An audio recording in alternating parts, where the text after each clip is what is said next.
This video will demonstrate how to do shot receiver delay time stacking in Phoenix.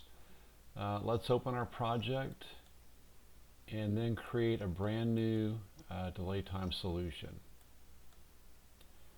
I'm going to use 2 layers, so I'm just going to name it 2 layer. The defaults are fine: 200 foot node spacing and 5,000 foot foot per second water velocity. You click on OK. And since I'm on a laptop screen, I don't have a lot of spare screen space, so I'm going to open this display in the tabs. Okay, the very first thing we have to do once the display is open is assign branches. And let's just select a shot. Okay, I always recommend applying LMO. Once you've applied LMO, left click and drag on the vertical axis, and that will stay locked, and that'll help you as you move from location to location. So we're going to do 2 refractors. We're going to use this middle one here, and then we're going to try to use the deeper one here. So when I want to assign the deeper one, I have to click the 2 button, and it says I'm defining branch number 2 now. So you go up here and define branch 2. Let's select another location, and things have changed. I'm going to hit the 1 key, so I'm defining branch number 1, and then hit the 2 key and define branch number 2. And you do that for several locations around the survey. Oops, I hit the 1 key, assign that, and now I hit the 2 key to assign this. And that's probably going to be okay. This is just a tutorial on how to do this. This isn't the best branch assignment, but it should be good enough for demo purposes. You click on OK, and this is actually an important step. You do want to say yes to this dialog, because we need an initial solution to do the stacks. You click on yes. Okay, now go to the Shot Station Stacks tab, and the very first thing I should say is if you go to the little help icon, you're going to see some text kind of describing what we're going to go through in the video.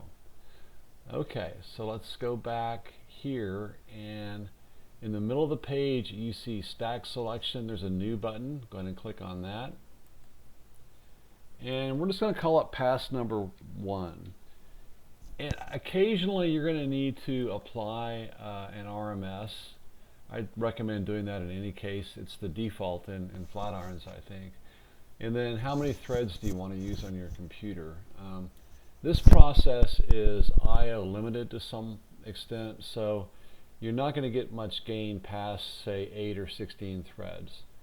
So let's go ahead and click on OK. And you go back to the main Phoenix display. You can see, you can keep track of the progress of this survey. This is about 9 million traces, so I expect it to take about a minute. I'm going to pause the video while this is running. Okay, the stacks have finished. Let's go back to the Help tab for just 1 second. This lists some of the differences between Phoenix and Flatirons, and they're pretty significant.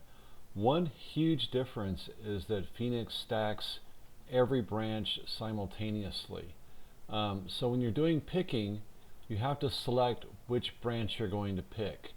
We're on stack named Pass 1, and we're on also branch 1 by default. You can also select branch 2. And the way it works is you have to pick each branch individually. And once it's picked, you have to use those picks to update the model delay times. So now that we're at this point, we have to decide how are we going to pick these events. In Flatirons, you've only got one option. You have to pick them manually, and that's what you'll be doing in Phoenix more often than not. The hotkeys and everything's very similar to Phoenix or to Flatirons, and you can get through the data very, very quickly. I'm going to go ahead and manually pick this survey, and while I'm picking it, I'm going to pause the recording, and I'll be back in a second while I'm picking this. I've finished picking branch 1 manually. I recommend coming over here on the right and coloring the base map by pick stack, which are the manual picks.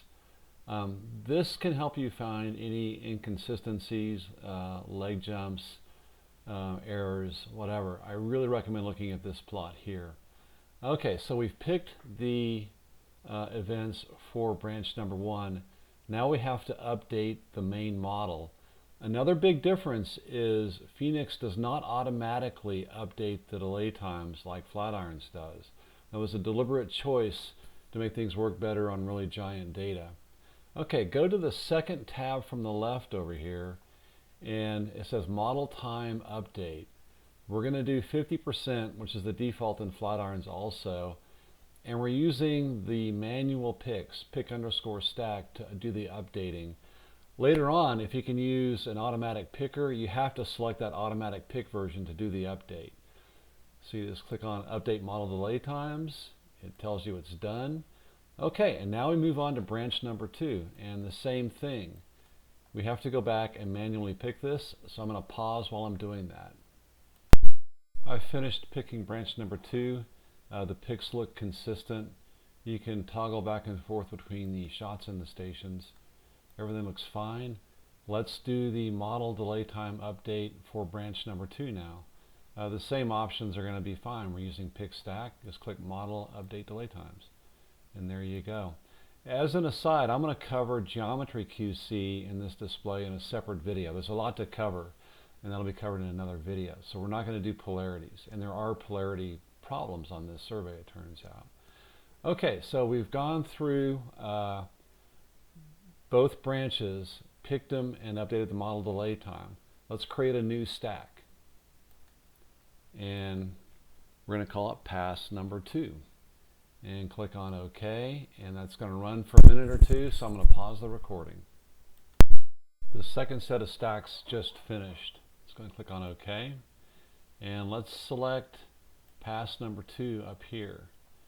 And the same thing, we just need to go through and manually pick each branch and do the manual update of the model delay time. I'm going to go ahead and pause the recording while I run through both of these steps. Again, this is just like Flatiron, very, very similar to Flatirons. I just finished picking and updating both branches.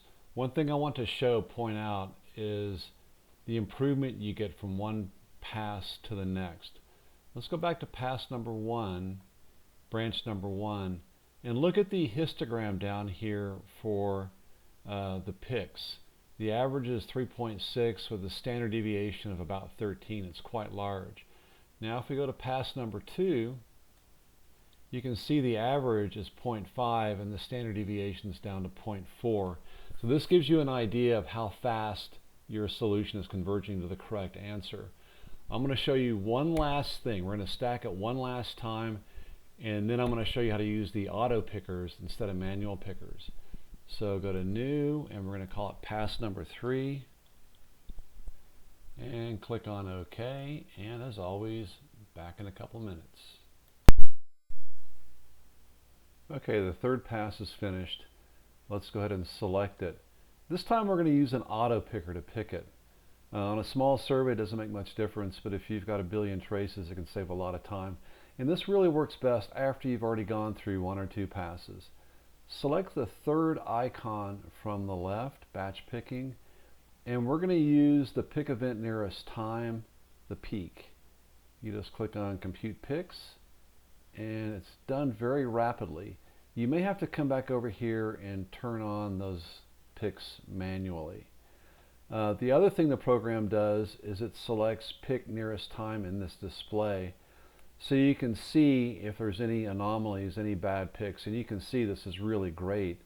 The average is very close to 0 and a very low standard deviation. And that tells us our solution is really pretty great at this point. Let's go ahead and use these nearest time picks to update the model. Okay, and then we're going to do the same thing for the branch number 2. It's super fast. Let's just go ahead and click on compute picks, and the standard deviation looks fine. Go back to the update, and click on update delay times, and you're done. Once you can auto pick, you can get through this cycle that's super fast. And that's all there is for this video. In the next video, I'm going to show you how to use this display to do Geometry QC and polarity update.